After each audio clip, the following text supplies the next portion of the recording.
পৃথিবীতে পারফেক্ট বলে কোনো শব্দ নেই। মানুষ চাইলেই নিজেকে পরিপূর্ণভাবে তৈরি করতে পারে না। কোথাও না কোথাও তার ল্যাকিংস, গ্যাপ বা ব্যর্থতা থেকেই যাবে। ব্যর্থতা জীবনেরই একটা অংশ।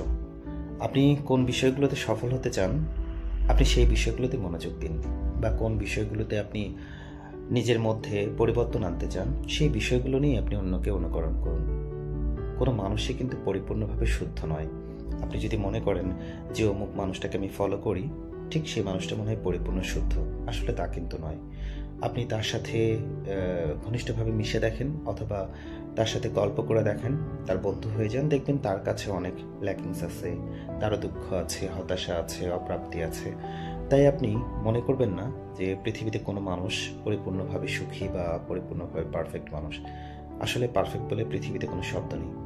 আপনি আপনার যেগুলো প্রয়োজন, যেভাবে আপনি নিজেকে তৈরি করতে পারেন বা যেগুলো আপনার জন্য কাজের, আপনি সেই বিষয়গুলো অন্যের কাছ থেকে অনুকরণ করুন। দেখবেন জীবন সত্যি সুন্দর এবং আপনি আপনার জীবনকে সুন্দরভাবেই তৈরি করতে পারছেন।